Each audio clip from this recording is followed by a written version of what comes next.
ആലപ്പുഴ കലവൂർ കൊലപാതക കേസിലെ പ്രതികളെ തെളിവെടുപ്പിനായി കലവൂരിലെ മാത്യൂസിന്റെ വാടക വീട്ടിലെത്തിച്ചു. പ്രതികളായ ശർമിള, ഭർത്താവ് മാത്യൂസ് എന്നിവരെയാണ് പോലീസ് തെളിവെടുപ്പിനായി എത്തിച്ചത്. ഷാജഹാൻ ചേരുന്നു. ഷാജഹാൻ, തെളിവെടുപ്പ് തുടങ്ങിയോ? വിശദാംശങ്ങൾ. തീർച്ചയായിട്ടും ഷമി, തെളിവെടുപ്പ് നടപടികൾ തുടർന്നു വരികയാണ്. ഈ പ്രതിയുമായിട്ട് ഇവർ താമസിച്ചിരുന്ന വീട്ടിലെത്തിയാണ് തെളിവെടുപ്പ് നടന്നു വരുന്നത്. ഇവർ കൊലപാതകം നടത്തിയതും ഈ മൃതദേഹം ഒളിപ്പിച്ചതും അതിനു വേണ്ടിയിട്ട് ആരെയൊക്കെ സഹായങ്ങൾ തേടിയിരുന്നു, അതോടൊപ്പം ഈ പരിസരത്ത് എങ്ങനെ ഇവർ രാത്രി മറവ് ചെയ്തു, ഇത്തരം കാര്യങ്ങൾ ഈ കൊലപാതകം നടത്തിയതുമായി ബന്ധപ്പെട്ട് പോലീസിന് അറിയേണ്ട ചില കാര്യങ്ങളൊക്കെ തന്നെ അവർ പ്രതികളുമായിട്ട് നേരിട്ടെത്തി ചോദിച്ച് മനസ്സിലാക്കിക്കൊണ്ടിരിക്കുകയാണ്. ഏതാണ്ട് ഒരു മണിക്കൂറോളം നീളുന്ന തെളിവെടുപ്പ് നടപടികൾക്ക് ശേഷം ഈ പ്രതിയെ വീണ്ടും ഉടുപ്പിയിലേക്ക് കൊണ്ടുപോകും. ഉടുപ്പിയിൽ നിന്നാണ് ഇവർ രക്ഷപ്പെടുന്നതിനിടയിൽ പോലീസ് പിടികൂടിയത്. ഇനി അവിടേക്ക് കൊണ്ടുപോയി അതോടൊപ്പം തന്നെ എറണാകുളം ഭാഗത്തും ഇവർ ഒളിവിൽ താമസിച്ചിരുന്നു എന്നുള്ളതാണ് പോലീസ് സംശയിക്കുന്നത്. ഇത്തരം കാര്യങ്ങൾ കൂടി പരിശോധിച്ചതിന് ശേഷമായിരിക്കും 8 ദിവസത്തെ കസ്റ്റഡി കാലാവധിക്ക് ശേഷം പ്രതികളെ വീണ്ടും കോടതിയിൽ ഹാജരാക്കുക. ഷാജഹാൻ, അതിക്രൂരമായിട്ടാണ് ഈ സുഭദ്രയെ കൊലപ്പെടുത്തിയതെന്നുള്ള വിവരമാണ് പുറത്തു വരുന്നത്. ഇവരുടെ ശരീരത്ത് നിരവധി ഒടിവുകൾ, അസ്ഥികളൊക്കെ ഒടിഞ്ഞു പോയിരുന്നു എന്ന് പറയുന്നു. ഇത്രയും ക്രൂരമായ ഒരു കൊലപാതകം നടക്കുമ്പോൾ പരിസരത്ത് പക്ഷേ ആരും അറിഞ്ഞില്ല എന്നുള്ളതും പോലീസിൻ്റെ ശ്രദ്ധയിൽ വന്നിട്ടുണ്ട്. ഇതൊക്കെ ആയിരിക്കും ഈ ഒരു തെളിവെടുപ്പിൽ പ്രധാനമായും പോലീസ് അന്വേഷിക്കുക. ഷാജഹാൻ. തീർച്ചയായിട്ടും ഷമി, ഈ കൊലപാതകം വളരെ ആസൂത്രിതമായിട്ട് ഇവർ നടത്തി. കാര്യം, ഇവരുടെ പക്കലുള്ള പണവും അതോടൊപ്പം തന്നെ ഇവരുടെ കഴുത്തിൽ കിടന്ന സ്വർണ്ണാഭരണങ്ങൾ അത് കുറച്ചൊക്കെ തനി സ്വർണമായിരുന്നു, മറ്റു ചിലതൊക്കെ മുക്കുപണ്ടങ്ങളായിരുന്നു. പക്ഷെ ഇതൊക്കെ സ്വർണമാണ് എന്നാണ് ഈ സുഭദ്ര ഇവരെ ധരിപ്പിച്ചിരുന്നത്. അതുകൊണ്ട് തന്നെ അവരെ കൊലപ്പെടുത്തിയതിനു ശേഷം ഈ സ്വർണം കൈക്കലാക്കുക എന്നുള്ളതായിരുന്നു പ്രതികളുടെ ലക്ഷ്യം. അത് അവർ പോലീസിനോട് തുറന്ന് സമ്മതിക്കുകയും ചെയ്തു.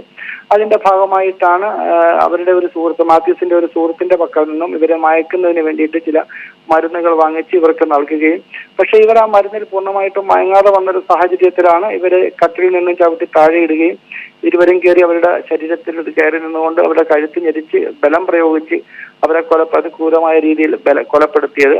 ഈ കൊലപാതകത്തിന് ശേഷം കൈയും മറ്റും ഒടിച്ചു കെട്ടി വളരെ ചെറിയ കുഴിയാണ് ഇവർ നേരത്തെ എടുത്തിരുന്നത്. അതിൽ ഇവരെ പാകത്തിന് കിടത്തക്ക രീതിയിലുള്ള ശരീരഭാഗങ്ങളൊക്കെ ഒടിച്ചാണ് ഇതിനുള്ളിൽ കടത്തിയതെന്നാണ് ഇവർ പോലീസിന് മൊഴി നൽകിയത്. പോസ്റ്റ്മോർട്ടം റിപ്പോർട്ടിൽ അത് വ്യക്തമായിരുന്നു. കാര്യം, ഇവരുടെ ശരീരത്തിൽ പല ഭാഗങ്ങളും ഒടിഞ്ഞ നിലയിൽ, കാലിനും കൈക്കുമൊക്കെ തന്നെ ഒടിവുണ്ടായിരുന്നു, കഴുത്തിന് ഒടിവുണ്ടായിരുന്നു. ഇത്തരം കാര്യങ്ങളൊക്കെ തന്നെ പോസ്റ്റ്മോർട്ടം റിപ്പോർട്ടിലും വ്യക്തമായിരുന്നു. അപ്പോൾ അതിക്രൂരമായ രീതിയിൽ ഇവർ കൊലപ്പെടുത്തുകയായിരുന്നു. അതിന് പ്രധാന ലക്ഷ്യം എന്ന് പറയുന്നത് ഈ സാമ്പത്തികം തന്നെയാണ്. ഇവരുടെ പക്കൽ ധാരാളം പണം ഉണ്ടാകും എന്നുള്ള കരുതിയിട്ട് തന്നെയാണ്. അതോടൊപ്പം തന്നെ സുഭദ്രയിൽ നിന്നും ഇവർ പലതവണയായിട്ട് പണം കൈപ്പറ്റിയിട്ടുണ്ട്. ഈ പണമൊക്കെ തന്നെ ഇവർ മടക്കി ചോദിച്ചതിലുള്ള ഒരു വിരോധവും അതിനുള്ള ഒരു തർക്കവും ഒക്കെ തന്നെ പലതവണ ഇരുവരും തമ്മിൽ ഉണ്ടായിരുന്നു. അതിന്റെ ഒടുവിലായിട്ടാണ് ഇവർ പണം വാങ്ങുന്നതിനായിട്ട് ഇവിടെ വന്നാൽ പണം നൽകാമെന്ന് പറഞ്ഞ് കലവൂരിൽ എത്തിക്കുകയും അതിനുശേഷം ഇവരെ കൊലപ്പെടുത്തുകയും ചെയ്തത് എന്നാണ് അവർ പോലീസിന് നൽകിയ മൊഴി.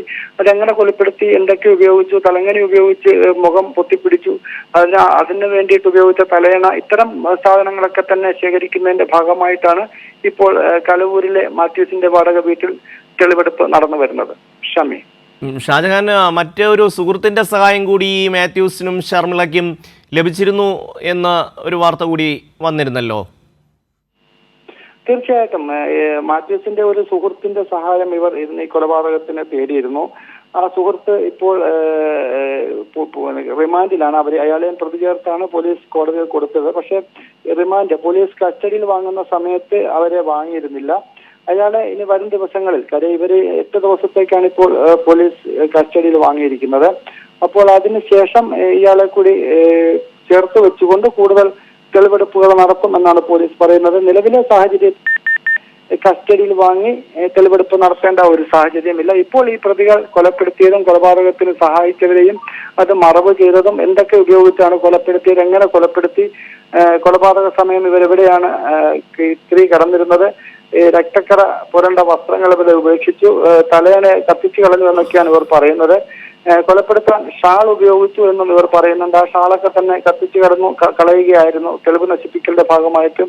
സുഭദ്ര കിടന്നിരുന്ന തലയണ തോട്ടിൽ നിന്നും പോലീസ് ഇപ്പോൾ കണ്ടെടുത്തിട്ടുണ്ട്. കൊലപാതക സമയത്ത് ഇവർ കിടന്നിരുന്നത് ഈ തലയണയിലാണ്. അതൊക്കെ തന്നെ അതിന്റെ സമീപത്തെ തോട്ടിൽ നിന്നും പ്രതികൾ അത് പോലീസിന് കൊടുത്തിട്ടുണ്ട്. ഇത്തരത്തിൽ ഈ കേസുമായി ബന്ധപ്പെട്ട് ഇവർക്കെതിരെയുള്ള കുറ്റം കുറ്റപത്രം നിൽക്കുന്ന ഒരു സാഹചര്യത്തിൽ അതിന് ആനുപാതികമായിട്ടുള്ള തെളിവുകൾ ശേഖരിക്കുക എന്നത് കൂടിയാണ് കാര്യം. ഇവർ നൽകിയിരിക്കുന്ന മൊഴി പൂർണ്ണമായും ശരിയാണോ എന്ന് പരിശോധിക്കുക കൂടിയാണ്. അതിന്റെ ഭാഗമായിട്ട് കൂടിയാണ് ഈ തെളിവെടുപ്പ് നടപടികൾ ഇപ്പോൾ പൂർത്തീകരിച്ചു വരുന്നത്. ഇവർ കുഴിയെടുത്തതും ഈ കുഴി എടുക്കാനായിട്ട് ഉപയോഗിച്ച ഒരാളുണ്ടായിരുന്നു.